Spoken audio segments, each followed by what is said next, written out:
Hi friends, hope you're whelmed. Cozy gaming is bigger than ever in 2025. I know some people thought it was a flash in the pan, but since cozy is a feeling instead of a rigidly defined genre, well, I don't think it's going anywhere.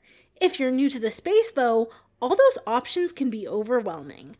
I made a cozy game starter pack last year, and I'll link it up above, because while I still wholeheartedly recommend every game on that list, it's time for a refresher. I'm going to try to make this as short as possible so you can spend less time watching and more time playing your new games. If you've been around the channel for a while, you've heard me talk about almost all of these. But if this is your first time here, hey, nice to meet you. Take your shoes off, get comfy, maybe open up Steam or the eShop so you can update your wish list. Also, if you like this, feel free to subscribe, hit the like button, and tap the bell icon for more cozy goodness. Now that we have all that out of the way, let's dig in. In no particular order, Urban Jungle is hands down one of the most relaxing games I've ever played. It's a perfect gateway into the genre for casual players, but more than that, the gameplay loop is compulsively replayable. You'll follow Ai, a young woman with a passion for plants, through each season of her life. From a flower fanatic little kid to a professional florist, and all the milestones in between. You'll be placing plants strategically to up your score and get to the next level, but a good rule of thumb in Urban Jungle is, the greener the better. If you don't want to worry about racking up points though, remember that you can dive into creative mode and just do as you will, redecorating and plopping plants down to your heart's content. I bought this on release day, and I've played it through 3 times already. The story is heartfelt, the art is adorable, and if you're used to playing mobile games, this is like that, but 1,000 times better without a bunch of gross microtransactions. It does have a DLC, Brother's Wedding, and I'm so excited to get into it over the holidays. Sometimes, the best gifts are the ones you give yourself. Have you ever wondered if there's life after death? In Love Ghostie, ghosts become matchmakers for the living, and the aim of the game is to help love blossom between a house full of diverse roommates by using your ghostly powers to give thoughtful gifts from one sweetheart to another, arrange dates, and even remind them to show themselves love by setting up activities like baking cookies or yoga. Also, if you want to shop online for a special gift but don't have the cash, you can now send phishing emails and scam scammers into giving you money. You can mix and match every single pairing in Love Ghostie, and I swear this may be the cutest game I've played all year. The writing is absolutely top-notch, the music is wonderful, and the art style is screaming for a line of plushies to be made and adored by legions of fans. While I was playing, I couldn't help but think that it would be perfect for the Switch, and earlier this year, I got my wish. Now that it's on Switch, I can matchmake on the go, cozying up with a blanket and a hot chocolate for some very sweet, wholesome love stories with some of my favorite characters. Don't forget, at the end of each week, you'll earn heart chips, which can be spent on perks like cosmetic options for Ghostie, extra bedrooms in the manor, and even special ghostly songs to scare roomies away from one another. Or just troll someone, it's really up to you. If you want more matchmaking, check out the video above. Not all of them have a Switch port like Ghostie, but a girl can dream. Speaking of games that I wish had a Switch port, CATTO'S Post Office was kind of the inspiration for this year's video. I have a more in-depth review video and I'll pop it up above. A short, simple, and utterly charming game about a town full of cats. There's only about an hour's worth of gameplay in CATTO'S, but I was still absolutely enchanted. Plus, the price definitely reflects the length at $6.49 in Canadian currency. Catto is the town post cat, and on his birthday, it appears the entire town has forgotten, as they're all overwhelmed with problems and need Catto to lend a paw. It's your choice whether to help or hinder the fluffy kittisons in this brightly colored, heartfelt adventure for gamers of all ages. It took a while, but I finally found something that stacks up to Lemon Cake, a fast-paced bakery sim. Cats and Cups is a fast-paced cat cafe sim. Or it can be. There are actually 3 modes. Cozy, which lets you take your time without worry or stress. Normal, which has a healthy mix of challenge and reward. And Mayhem, which is only for the bravest baristas among us. What you're watching is from normal mode. Your customers are literally anthropomorphic cats, depending on you to serve up their daily caffeine fix in a timely manner. You'll also have to deal with thieves, a pushy rent dog who will shake you down for money at every opportunity, and if you don't pay up, you'll be paying for your defiance with busted equipment, but you'll also be baking delicious croissants, unlocking new ingredients and upgrades, signing documents to improve your experience as a business owner, and playing a lottery that you always win. Honestly, this game is so addictive. It only came out in November, and I've already put over 15 hours in. It's quickly become one of my favorites. Not only that, but I tend to use it as a palate cleanser between other games, so I'm leaning on Cats and Cups quite a lot. It seemed fitting to put the game in the intro right in the middle of the list, because while I'm still playing it, I absolutely recommend it to someone who doesn't know where to start with the genre. Also, this is great if you have a lil gamer at home too. I bought Princess Peach Showtime as an early Christmas gift to myself. I saw a lot of chatter about this game last year, mostly that it was disappointing and the graphics were subpar. While I agree with the latter, comparing Showtime to games like Super Mario RPG make it clear that Peach is lacking in the graphical department. I'm having too good of a time with Princess Peach Showtime to badmouth the gameplay. Overall, it's so fun, creative, and absorbing. I like the graphics well enough anyway, so it doesn't bother me at all. I'm primarily a PC player, but I've been glued to my Switch since I bought this. The game starts off with Princess Peach receiving an invitation to the Sparkle Theater, but when she arrives, she's ambushed by the villainous Grape and the Sour Bunch. Princess Peach and a Sparkle sprite named Stella work together to wrest the theater from Grape's control. Stella has imbued Peach's new hair ribbon with the power of Sparkle, and as they go through every stage play act by act, Princess Peach becomes the star of every show with amazing new abilities at every turn. I really like the variety in costumes. I repeated the ninja level about 3 times to get all of the Sparkle gems. I kept missing the very last one because my fingers fumbled on the jump then attack combo, but I finally got it. It's a fun twist on the magical girl genre, with fabulous transformation scenes and really catchy music with each turn. As somebody who struggles with dexterity in my hands and avoids game with combat unless it's got a watered down easy mode, I really appreciate the game mechanics.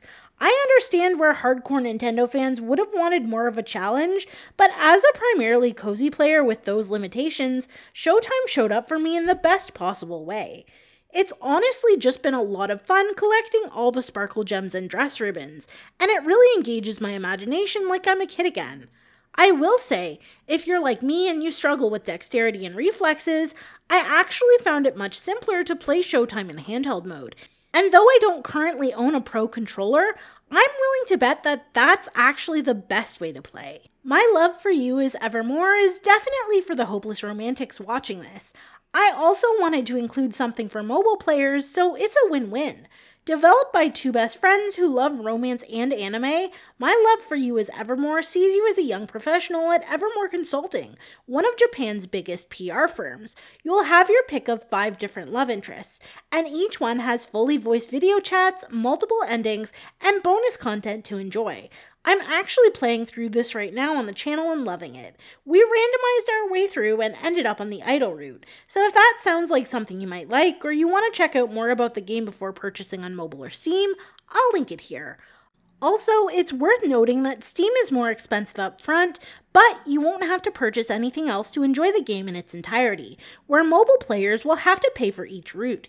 Either way, this game is a labor of love, and it really does show, so there's no wrong way to go about playing it. Last year, I avoided listing any farming sims because at this point, farming sims are practically the backbone of cozy games.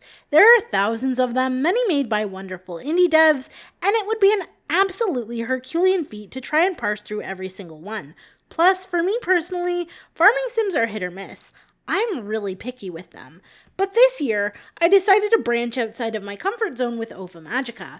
I actually did a quick video explaining why I liked it so much, and I'll pop it up above. But to sum it up, this game is like a successful happy marriage between Fields of Mystria and Pokemon.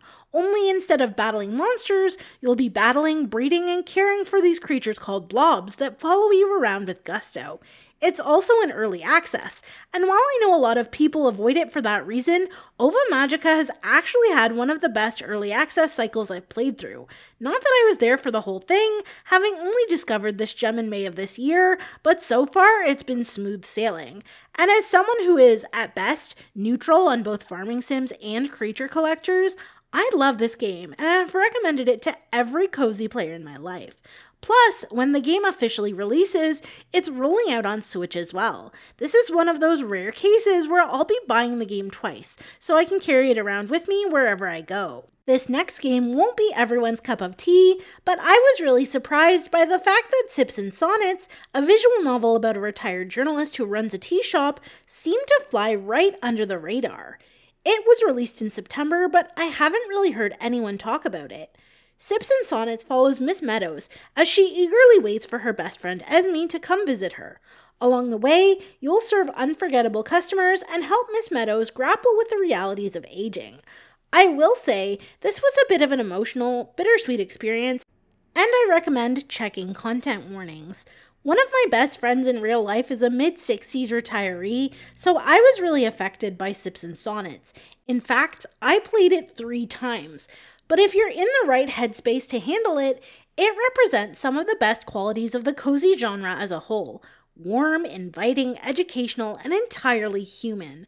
There's more than one way to end Miss Meadows' story, so it's also replayable. Another inherently replayable game is Wyrmhall Brush and Banter.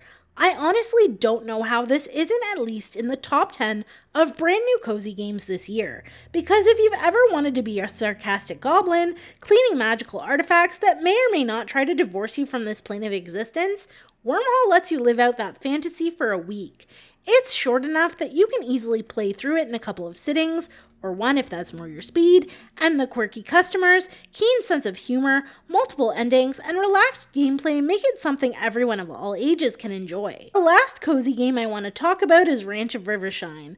I mentioned it in last year's video when it was still in early access, but now that it's fully released and out into the world, honestly, I think it's changed enough to justify inclusion in this year's list as well. I've put over 100 hours into Rivershine, and most of that was before the game's final state, which has improved in every way. The basic premise is still the same. You're still a newcomer to Rivershine, a cursed small town whose unofficial mayor has asked that you become its champion and drag it back from the depths of obscurity, restoring the town and the businesses along with it. In early access, players had the pleasure of racing, riding, training, breeding, and selling horses, but full access came with a relationship system and lore that made the NPCs distinct individuals, pets, festivals, farm animals, and one magical surprise that's different for every player. Plus, the ranch and your homestead were totally redesigned. This was my favorite game of 2024, and because of the improvements I mentioned above and more, it stole the crown for 2025 as well. I'm of the opinion that everyone, regardless of gender, has an inner horse girl that needs some love, and Ranch of Rivershine is an almost flawless experience. Plus, since it was so popular, it will be getting both controller support and a Switch port in the future. If you want to see more Ranch of Rivershine, I'll pop the video where I spent 30 in-game days up above. If you feel overwhelmed, no worries. I also have a tips and tricks video for beginners to help you find your footing. While the last tip isn't applicable anymore because I made the video during early access, I did pin a comment explaining an alternate method you can use, and everything else still checks out. Of all the games on this list, Rivershine is truly a labor of love, and I know there are so many players who would love to give it a try. So that's all 10 of my recommendations this year. I think overall I played less new games than last year, but I spent more time playing the games I already had. I'm really excited for the coziness 2026 will bring, and now I have to ask, what games would you recommend for someone just getting into the cozy space? Are there any games I should check out before the year ends? Let me know in the comments. If you made it this far, thanks so much. I hope you're having a great day, and I'll see you next time.